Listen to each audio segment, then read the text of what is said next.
बिस्मिल्लाहिर्रहमानिर्रहीम अस्सलाम वालेकुम। My name is Mustansar Yaqoob and I am English language and IELTS trainer. आज मैं आपको इस वीडियो लेसन में उर्दू ज़ुबान में इस्तेमाल किए जाने वाला एक नहायत मुफीद सेंटेंस इंग्लिश में डिस्क्राइब करने का तरीक़ाकार बताना चाहूँगा। अक्सर औक़ात हम लोग कुछ इस तरह से कहते हैं कि भाई गाड़ी चलाना तो दूर की बात, वो तो मोटर बाइक तक नहीं चला सकता। या ऐसा भी कहा जाता है कि इंग्लिश बोलने की तो बात ही मत कीजिए, वो तो उर्दू बोलना तक नहीं जानता। तो ऐसे सेंटेंस अगर आप इंग्लिश में डिस्क्राइब करना चाहें तो आपको नॉट टू स्पीक ऑफ और उसके बाद इवन का इस्तेमाल करना होता है। चलिए मैं आपको इसका मुकम्मल एक तरीक़ाकार बताता हूं कि किस तरह से आप नॉट टू स्पीक ऑफ और उसके बाद इवन का इस्तेमाल कर सकते हैं। जैसा कि मैंने आपको ये पहली एग्जांपल दी कि गाड़ी चलाना तो दूर की बात, वो तो मोटर बाइक तक नहीं चला सकता।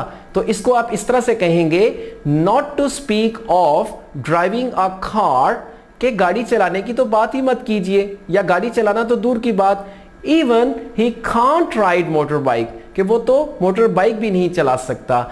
या फिर जैसा कि मैंने आपको दूसरी एग्जांपल दी कि इंग्लिश की तो बात ही मत कीजिए, वो तो उर्दू भी नहीं बोलना जानता।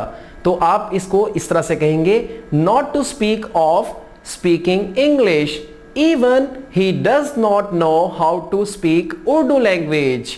इस तरह की बेशुमार एग्जाम्पल्स हैं जो कि हम लोग अपनी डेली लाइफ में इस्तेमाल कर रहे होते हैं। अक्सर औक़ात अगर आप किसी के घर मेहमान जाएं और आपसे खाने के लिए ना पूछा जाए या आपसे कुछ भी ना पूछा जाए तो आप घर आके कुछ इस तरह से कहते हैं, खाना तो दूर की बात, उन्होंने तो पानी तक नहीं पूछा। आप इंग्लिश में इस तरह से बयान करेंगे, not to speak of lunch, even they did not ask for water.